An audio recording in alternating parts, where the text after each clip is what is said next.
If you're wanting to go to the best physical therapy school there is, because it's going to make a difference for you, and you want to know what the top physical therapy schools are, well, I'm going to burst your bubble and tell you it doesn't matter where you go, they're all the same. So if you're interested in saving a lot of money, stick around and watch this video.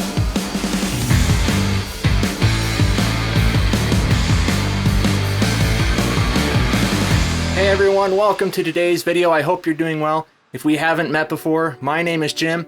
I'm a physical therapist, stupidly passionate about what it is that I do, and stupidly passionate about helping other individuals become physical therapists themselves, while also sharing my knowledge and any information I can with the general public. So if that sounds like you in either of those two camps, be sure to hit the like and subscribe button. All right, let's get to it. All right, so we're talking all about the best physical therapy schools to go to. And you need to know the best one to go to is the one that is accredited properly but can get the job done for you the cheapest possible. I do not want you, please hear me here, I do not want you to think that it matters going to one school that's more prestigious than the other. It doesn't, and I'm saying this because I don't want you to become a slave and have your life completely held down by the student loans that you amass throughout your PT schooling. If you're looking for great information just on this whole student loan crisis and how you can avoid becoming part of this nasty statistic with excessive amounts of debt that's just holding your life back, I want you to check out a podcast called Borrowed Future. It is an 8-episode podcast that explores this whole world of student loan debt and the crisis and how you can avoid it altogether. So check it out, Borrowed Future. It is a great podcast that I would really encourage you to listen to. Listen, all you need to know here is that as long as your school is CAPTE accredited, which stands for the Commission on Accreditation in Physical Therapy Education, if you have a school that has that accreditation, I can't say that word, but that's okay. If you have a school that has that, understand that your school is going to give you a standardized curriculum that you have to learn. Whether you are in school in California or Florida, New York, Pennsylvania, Colorado, wherever, it doesn't matter. That school's job is to give you a baseline material for you to know so that you can pass the National Physical Therapy Examination. It's called the NPTE. It is the national exam you have to take at the end of your PT schooling in order to become a licensed physical therapist. What this all means is that regardless of whichever school you go to, you are learning the same material because that school's job is to give you the education to pass that physical therapy examination at the end of your schooling. If you want to become licensed, you have to pass that exam. And so with every student, regardless of whichever school they go to, if they all have to take that same exam, that means they're all taking the same courses in PT school. Now, don't start to think to yourself for a second that if you go to one school that's more prestigious, it's going to give you a leg up in the world of physical therapy for your career. It won't. What's going to give you a leg up on that is how hungry and driven you are after you graduate.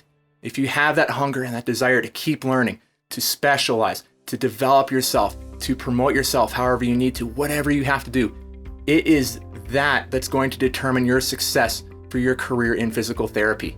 Now, I'm making such a big deal out of this because there is a massive amount in tuition difference depending on whether you go to a public PT school or a private one. And in addition to that, it's also extremely amazing with how different these tuition rates are, whether you are considered an in-state student or an out-of-state student. So as I break some numbers down for you here, I'm going to be referencing the 2019-2020 report that has all that program aggregate data from around the US by the CAPTE. So let's look at some of these numbers here, and I'm going to show you the different differences in tuition between public and private and in-state and out-of-state.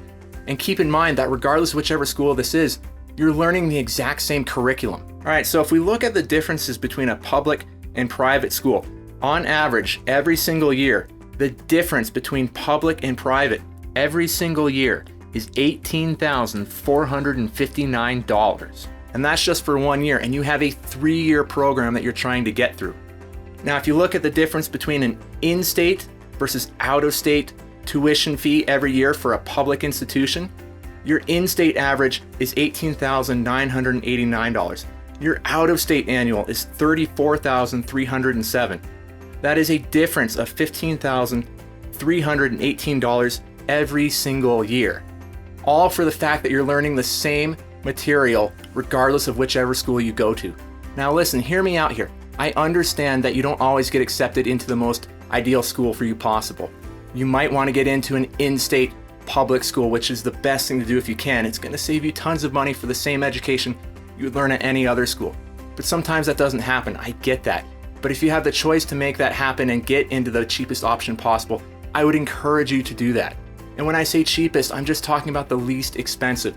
Don't think of it as suffering in quality in any sort of way, because that is not the case. I got accepted into a private school. It was the only one I got accepted into. But I didn't for a second think that that was going to give me a leg up from someone who attended a public institution. I knew better than that. Again, I knew that if I was going to be successful and become the PT that I wanted to be, it was going to come down to how hard I was willing to work after I graduated, how hard I was even willing to work while I was in school. That's where success comes from, not whichever school you just attend to. It doesn't automatically give you a leg up just because of whatever school you went to. I'm going to leave you with this quote here. It's a quote by Jim Rohn. Really, really great quote. Formal education will make you a living. Self-education will make you a fortune. Dwell on that for a second. Think about that, because that mentality helps you understand it's not about which school you go to. Go to the cheapest option you can. Get your ticket stamped there, so to speak, and then commit to the career that you want to develop after that. All right, everyone, that was a bit of a rant and a tangent, I understand, but I just don't want you to be in the situation where you have to pay back tens and tens and tens of thousands of dollars more than what you could have saved. You're not getting any advantage by going to a public or a private prestigious school like that. It doesn't work like that.